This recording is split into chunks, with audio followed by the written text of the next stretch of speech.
Allez, 308 moteur Blue HDI, 100 chevaux, ça c'est le 100 chevaux.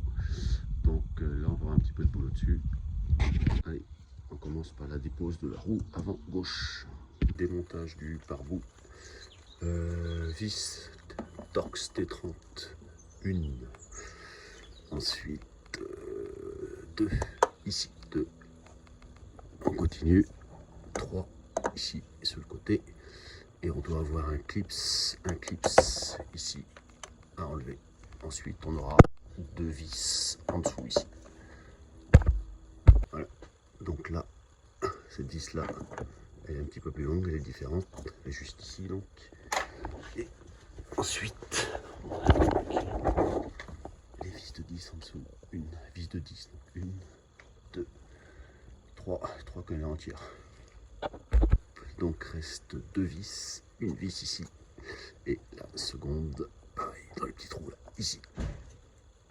Ok, maintenant que le pare-boue est démonté, juste avec ce petit symbole là sur la boîte de vitesse, ça vous permet de savoir quel type de boîte de vitesse est monté. Voilà, 2 types de boîte de vitesse, la nôtre ici, le petit carter de boîte de vitesse c'est celui-là, donc ça serait une boîte de type PE4. Si vous avez un carter de cette forme là, ça sera une boîte de type MCM. Donc ensuite, même opération sur la roue avant droite. Côté droit, pareil, 3 petites vis là, à l'avant en dessous. Donc là, on a un clips en plus, un deuxième clips derrière l'amortisseur. Ensuite, on va trouver une vis ici, une deuxième vis là. On passe de l'autre côté, une autre vis ici. Et c'est, non, une autre vis ici en bas. Voilà. Donc ensuite, on passe en dessous. Un petit coup de nettoyage et donc vidange de la boîte de vitesse avec une douille de 21. Voilà, une fois que l'huile s'est bien écoulée, on peut remonter le bouchon, changer le joint. Bon, une petite info, c'est des joints de vidange de C3. Donc chez L-Ring par exemple, c'est les joints 813 052. Voilà, donc une fois que ça n'a pas fini d'enlever, on n'oublie pas d'enlever l'ancien joint. Voilà, et donc on remettra le nouveau bouchon avec un coupé de serrage de 30 Nm. Ensuite donc on va repasser au dessus pour se faire de la place à cet endroit là. Première chose, on démonte cette durite là, 2 petites vis, une vis de 10 ici, une vis de 10 ici, on démonte, ensuite on fait pivoter la durite et on la sort. Donc la durite est enlevée. Maintenant on débranche la batterie et on coupe les deux petits colliers ici. Petit collier là, petit collier là, on le coupe. Donc on débranche la batterie et des Torx de 30 pour dévisser le poids de masse. Voilà, donc celui-là dévissé. Ensuite, pour sortir ce petit couvercle là, il suffit tout simplement de lever. Donc il faut lever le petit clapet qui est là et tout ça va glisser. Voilà, donc ça glisse. Une fois que c'est déclipsé, ça sort et donc on enlève. Opération suivante, donc on va sortir celui-là. Pour sortir celui-là, donc une vis de 10 ici et l'autre vis de 10 donc, qui est juste là. Et ensuite on déclipsera les câbles et on pourra sortir celui-là. Donc une fois que les deux vis sont enlevées, on notera bien qu'il y a 2 trous. Donc les vis sont sur l'arrière. Les 2 vis sont sur l'arrière. Et on fera donc bien attention de déclipser les câbles et les reclipser quand on remontera.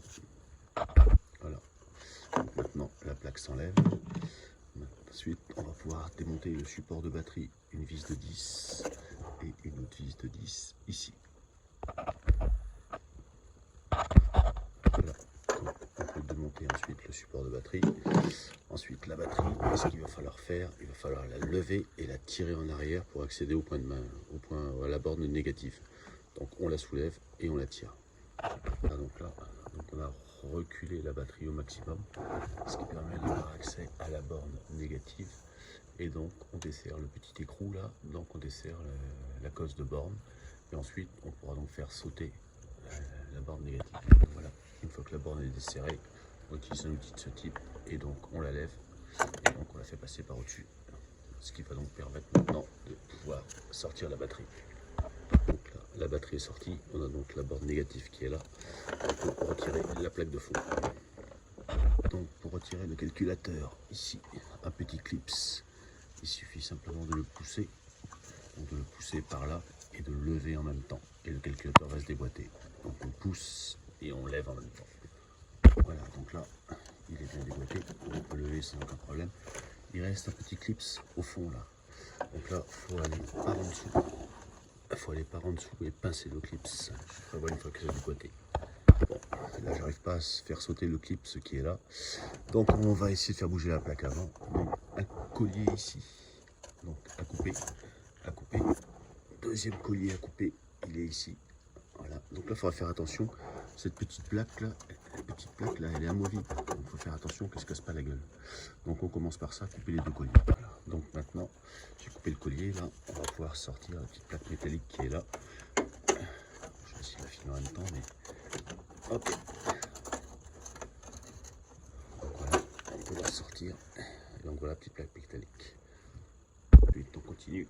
Deux petites vis de 10. Une vis de 10 ici. Et une vis de 10 au fond là-bas. Donc deux petites vis. Il y en a deux. Voilà, donc là les deux petites vis de 16 de 10 sont enlevées. Ensuite on a deux vis de 16. Donc une qui est ici. Celle-là.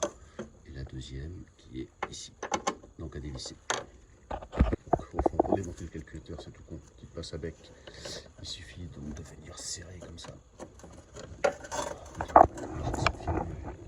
Donc venir prendre deux extrémités entre ici et ici.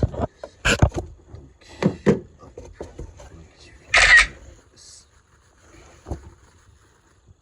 il suffit donc de serrer. Il suffit donc de serrer et de lever. Hop, voilà un petit clips donc qui est sauté. Une fois que le calculateur est éclipsé, on peut le pousser sur le côté. Ensuite, la fiche, la grise à faire sauter, c'est tout simplement un clip en dessous. Donc là, je ne sais pas si on voit son trou qui va avec. Donc ça, c'est juste déclipsé. Moi, j'utilise une pince à garniture pour faire ce genre de truc. Ça évite de trop forcer sur les fils. Donc celle-là à déclipser. Une fois qu'on a déclipsé, celle-là, ça donne accès à une autre vis. Donc la dernière petite vis qui est là, donc vis de 10 à nouveau. Voilà, donc là, la petite vis là est retirée. Donc maintenant, la plaque bouge dans tous les sens, donc on la retire. Voilà, donc la plaque est sortie, on l'enlève et on va passer à la suite. Bon allez, maintenant qu'on a fait un peu de place en haut, on attaque le démontage des carnans. Douille de 32, un tournevis pour bloquer le disque ici, et douille de 32, on dévisse l'écrou. Voilà, donc l'écrou lui il est retiré. On va attaquer maintenant la rotule de direction. Donc pour desserrer la rotule de direction, clé de 18 en haut et torx de 40. Voilà donc, l'écrou de rotule est desserré. Soit on utilise un arrache-rotule pour la descendre, sinon on vient taper au marteau là et là pour la décoller. Voilà. Donc là, elle est décollée. Petit coup de marteau final, juste pour la faire descendre. Et on enlève l'écrou, on sort la rotule. Donc ensuite, on va débloquer les deux boulons de jambe de force. Donc il y en a un là et un juste en dessous. Donc il y en a bien deux. Un, deux. Dans ce côté-là, c'est du torx femelle. Donc c'est du E18. Donc ça ressemble à un truc comme ça. Donc ça, c'est du E18. Et donc l'autre côté, le boulon, ça va être du 21, il me semble. Ouais, 21, c'est ça. Donc on poussera les petits flexibles si jamais il y a besoin. Donc voilà, là, les deux boulons sont bien desserrés. Donc le premier va donc le retirer. Hop là. Donc le premier, on va le sortir par là. Le deuxième, pareil. S'il faut, on prend un petit chasse-goupille pour pousser sous le boulon. Après avoir enlevé les écrous, forcément. Voilà, donc j'ai libéré le flexible de frein à cet endroit-là. Libéré aussi le flexible de frein à cet endroit-là. Capteur ABS libéré ici. Capteur ABS libéré ici. Libéré là. On peut aussi le libérer ici si jamais il y a besoin. Ça va donner un petit peu plus de jeu. Donc là, on peut enlever l'écrou. Et donc, on va pouvoir sortir le cardan en poussant dessus. Bon, là, le cardan va bien résister. J'ai été obligé de mettre un arrache-tambour pour le repousser. Ne pas hésiter à mettre un peu de W40 ici. Donc voilà, là le cardan est venu, je vais pouvoir le retirer. Il suffit de tirer dessus, il vient du seul. Donc une fois que le cardan est bien poussé, de ce côté-là. Il suffit de le tirer comme ça, le mettre un peu de travers. Et ensuite, par rapport à la boîte de vitesse, il vient complètement, donc il n'y a pas de problème. Maintenant, on pourra faire l'autre côté. Donc, côté droit, maintenant, même punition. On sort l'écrou, on déboîte la rotule de direction et on sortira les deux vis. Voilà donc le cardan de 3. Je pensais qu'il avait un palier central, mais non, il n'y a pas de palier central. Donc, le voilà démonté. Alors ensuite, une fois qu'on a fini à droite et à gauche, on met juste un boulon pour tenir donc les deux moyeux de roue en hauteur. Ensuite, donc ça, je pense que ça emmerdé au moment de sortir la boîte. Donc je vais sortir le cache plastique là en dessous. Donc si vous n'avez pas déjà enlevé les deux petites vis de 10 de chaque côté qui étaient en dessous. Donc là, plein de petites Torx T20 à retirer. Donc maintenant, on repasse sous la voiture et on va donc démonter une partie de l'échappement. Donc on démonte celui-là, normalement c'est boulon de 16. Donc voilà, le collier, par moi il a cassé. Donc on le met côté échappement. Et à titre d'info, pour sortir le collier, là, il faut l'écarter. Moi j'utilise une pince à garniture pour faire ce genre de truc. C'est-à-dire que hop, je l'écarte comme ça, je le pousse après. Donc le collier, bah, là sera changé pour moi. Donc ensuite, on va venir démonter le récepteur qui est ici. Le récepteur d'embrayage. Pour ça, il y a une petite vis qui est là. Et on a exactement la même qui est au-dessus. Donc on démonte une petite vis clé Allen. Donc voilà, là on les voit un petit peu mieux, les deux là. Une là et une juste au-dessus. Donc ça, c'est une clé Allen de 5. Donc une fois que les vis sont enlevées, on le pousse tout simplement sur le côté pour pas qu'il dérange. Là donc le metteur il est là, si on suit son tuyau, il est clipsé, le circuit également clipsé à la boîte, donc on va pouvoir le déclipser pour le pousser carrément sur le côté. Voilà, donc là je l'ai sorti de son clip qui était là, le clip c'était donc là ici au dessus, donc là on va pouvoir tout pousser. Donc voilà, donc là du coup l'émetteur récepteur je l'ai planqué sous le phare gauche. Et donc maintenant, voilà. Donc démonter l'anticouple arrière, donc qui est fixé à la boîte de vitesse et au châssis. Donc là on a une vis ici, une vis là, donc accès par derrière, une autre vis derrière qui est là, et une vis à l'intérieur, je vais essayer de filmer. Voilà, la vis à l'intérieur qui est là, de l'autre côté. Ah, j'espère qu'on voit. Voilà, donc il faut démonter ça. Voilà comment se présente le support anti-couple. Donc c'est de la vis T50, donc il y en a une ici, une à l'intérieur. Bon là il faut une petite clé, il n'y a pas un choix, il faut une petite clé coudée, puis juste la débloquer et la finir à la main. Ensuite là c'est pareil, on peut y aller avec la T50 dedans. On peut voir T50 dedans. Et donc un quatrième sur le côté ici. Donc voilà la bête comment elle se présente.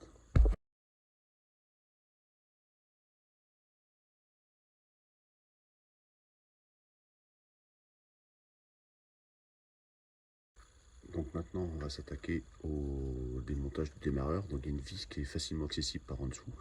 Par contre la vis du dessus, il faut donc démonter tout ça. Donc là sur le principe, on va démonter le boîtier filtre à air.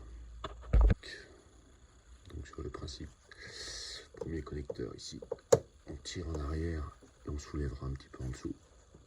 On soulèvera un petit truc là en dessous. 3 vis ici à démonter. Et on va sortir le filtre à air dans un premier temps. Voilà, donc 3 vis T25, petit connecteur déboîté, il suffit de tirer un peu dessus. Ici, celui-là, donc on déclipse et on lève un peu la languette derrière. Et ici, ça se déboîte. Et donc, on peut retirer le couvercle déjà. Voilà, donc le couvercle est retiré. 2 vis de 13 à dévisser. Ensuite, on déclipse ici la petite durite. Il y a une autre petite durite ici. Mais notre petite durite ici à déclipser, et il faudra déclipser également l'écoulement d'eau qui est derrière au fond là. Donc, en plus, tant qu'on déclipsera celle-là, il est ici, donc là il suffit de passer comme ça, ou utiliser une pince de ce type, on serre et on tire. Ça va faire un petit peu plus de place pour sortir le boîtier. Voilà, le boîtier est sorti, on sait là c'est pas la peine de chercher à déclipser, elle vient avec, elle est relativement courte. On des clips, il faut reculer d'abord un petit peu le boîtier pour sortir les deux petites rotules qui sont là. Et ensuite, donc, il y a cette petite languette plastique là qui est enfoncée en dessous. Donc ce qu'il faut, c'est vraiment bien, il faut bien le monter un maximum, tirer un petit coup sec et la languette derrière va sortir. Bon, au fond, pour le démarreur, c'est Walou. Il est quand même beaucoup plus en bas, donc il n'y a pas de possibilité. Par contre, c'est pas un luxe parce que ça donnera accès pour les commandes de boîte, pour les démonter tout à l'heure, c'est pas plus mal. Par contre, là, ce que je vais faire, un petit support plastique, là, je vais essayer de le démonter pour pouvoir envoyer une vis au long. Donc, deux clés, deux vis de 10 à démonter.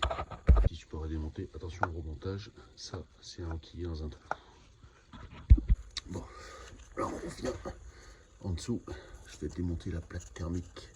Petite plaque aluminium là, qui est derrière. Donc deux écrous de 16. Donc il y en a un ici qu'on arrive à voir. L'autre il est juste au-dessus. On voit la tête, le goujon là qui dépasse. Et on en aura un aussi derrière à démonter. Donc du 16. Donc la petite protection métallique d'enlever. Donc sur le principe, c'est deux écrous là. Deux écrous de 16 derrière. Et un boulon de 16 de ce côté-là. Voilà. La protection alu donc est enlevée. Il y a une petite vis là. Il y a une petite vis en plus ici là, à démonter, une vis de 16. Donc maintenant, on va déclipser la petite protection thermique là. Donc il suffit de pincer ici et de pousser en arrière. Et il y en a une deuxième ici là, à l'intérieur. Donc les deux clips, c'est des clips de ce style là. Donc là il faut pousser avec un petit tournevis à l'intérieur pour faire reculer cette partie là. Une fois que cette partie là est reculée, donc on peut pousser les deux petits clips.